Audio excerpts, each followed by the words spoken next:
인명이 여전광이라 사람의 목숨이 이 번개전자, 요새 전기라고 하는 전자입니다. 빛광자, 번개불과 같다, 같으렸자고요. 인명이 여전광이라는 거예요. 사람의 목숨이 하도 무상하고 허망하고 빨리 생겼다가 없어지는지 마치 번개불과 같다. 그래서 강력이 계기사라, 강력한 힘이 다 죽음으로 돌아간다. 돌아갈 기자 죽을 사자거든요. 다겠자. 아주 중요한 법문입니다. 이 법문이. 인명이 여전광이라 사람의 생명이라는 것이 번개불과 같다. 잠시 생겼다 잠시 사라진다는 거죠. 그래서 아무리 강력한 힘이라도 그 사람에 의해서 생기는 힘인데 사람의 목숨이 이렇게 빨리 지나가니까 강력한 힘이 다 죽음으로 돌아간다. 이런 말씀입니다. 그러니까 중생심이라고 하는 것은 삶에 대한 집착입니다. 삶에 대한 집착을 떠나서는 중생심이 없습니다. 이렇게 삶에 대해서 집착을 하는데 죽음이 금방 돌아온다 이 말씀입니다. 그러니까 중생심의 결과는 슬픔이요 통곡입니다. 그래서 이제 이런 것을 잘 살펴본 사람만이 수행을 할 수가 있습니다. 그래서 이 인생무상만 알면 돈은 저절로 닦습니다. 예를 들면 저녁에 꿈꾸는 사람이 그게 꿈인 줄만 알면 저절로 꿈에서 깨어나려고 하겠죠. 또 감옥에 있는 사람이 그게 감옥인 줄 알면 저절로 감옥에서 나갈 생각 외에는 다른 생각을 할 수가 없습니다. 이 도에 대한 마음도 그와 똑같습니다. 그래서 불교에서는 이렇게 인명이 무상하고 생명이 순간이라고 하는 것을 자꾸 이야기합니다. 왜 그러냐면 생명이 허망하다는 것, 생명이 허무하다는 것을 가르치려는 게 아니라 거기서 도를 깨달으라고 하기 때문에 그래요. 도를 깨달아야 된다. 그 도를 깨닫는데 가장 장애가 허망한 생명을 영원하리라고 집착하는 망상입니다. 망상 때문에 도를 못 깨닫지, 쉽게 말하면 집착 때문에 도를 못 깨닫지, 집착만 없으면 도는 저절로 이루어집니다. 그게 아주 묘법입니다. 그래서 그 인명이 무상한 걸 경전에서 많이 설명을 했습니다. 그 이제 대표적인 게 법화경 비유품이 있는데요. 법화경에 비유품. 그 비유품에 무슨 비유가 있느냐면 화택 비유가 있어요. 화택. 이 중생세계가 다 불타는 집이다. 불화자하고 집택자하고요. 욕계, 색계, 무색계, 중생세계를 삼계라고 그러는데 삼계가 화택이라는 거예요. 삼계 화택.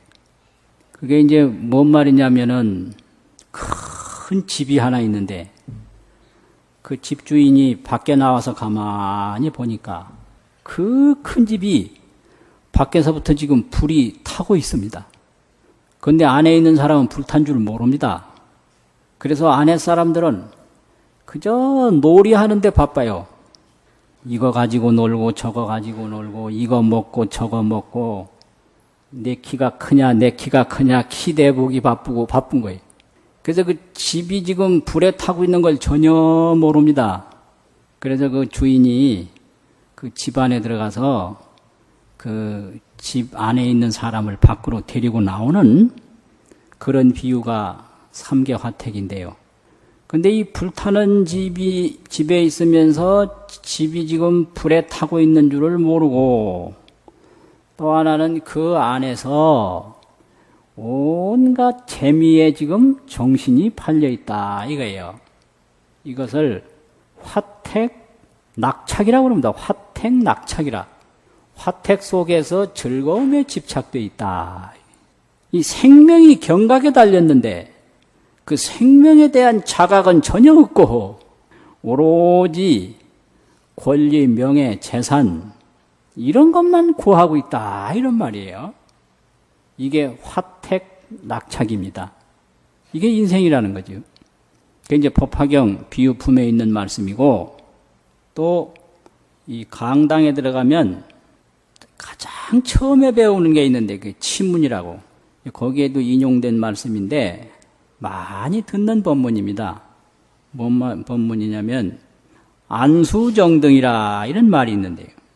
안수정등이라, 언덕에 나무가 있다. 그 언덕에 나무가 이제 우물 속으로 들어갔다. 그게 이제 등나무 덩쿨이 됐다. 거기에 사람이 매달린다 이 말인데, 이게 그냥 보통 경에 있는 말이 아니고요. 빈두루존자 법문입니다. 이게 인도에 빈두루존자라는 분이 아주 유명한 도인이고 대단한 스님이신데, 그분이 우타연왕이라고 하는 왕을 만나서 한 법문이에요. 그래서 그 경전 제목이 빈두루존자 위 우타연왕 설법경이라 이렇게 돼 있어요. 이 우타연왕이라는 사람이 빈두루존자한테 질문을 합니다. 세상에 좋은 일이 많은데 왜 출가해서 도를 닦습니까? 이렇게 질문을 해요. 그러니까 거기에 대한 대답입니다. 인생이 무상한데 세상에 좋은 것을 구하는 것이 무슨 의미가 있습니까? 그래서 인생이 무상이 뭐냐라고 하니까 그걸 비유로 설명한 것이 바로 그 법문입니다. 이 넓은 벌판을 지나가다가 코끼리를 만났는데 코끼리를 피해서 도망가다 보니까 우물이 하나 있더라. 그래 우물 속을 내려다보니까 이 우물 밖에서 나무 뿌리가 밑으로 내려갔다 이거죠. 칡넝쿨이라고 얘기를 하는데 칡넝쿨은 아니고 그 우타연왕 설법경에 보면 수건이에요. 나무 뿌리예요. 나무 뿌리가 이제 밑으로 내려가요. 그래서 그 나무 뿌리를 타고 이제 코끼리 피해서 내려갑니다. 근데 밑바닥을 보니까 독룡이 있어요. 독한 용, 독사지요. 위에는 사람 잡아먹는 코끼리가 있고, 나무 뿌리에 이제 매달려서 그 우물에 지금 숨어 있는데, 양쪽에서 이제 하얀 쥐하고 검은 쥐하고 두 마리가 와서 나무 뿌리를 쪼아댑니다. 그게 인생이라는 거예요. 그럼 뒤에서 오는 코끼리는 무상한 세월이고, 무상한 세월에 자꾸 밀려가는 거죠. 그 나무 뿌리 매달린 뿌리는 생명이고, 밑에 있는 독사는 죽음이고, 흰지 검은지가 쪼아대는 것은 밤과 낮이 바뀌면서 생명이 차츰 지금 없어져 가고 있다 이거예요. 그런데 거기 희한한 게 벌이 몇 마리가 와가지고 꿀을 한 방울씩 떨어뜨려요.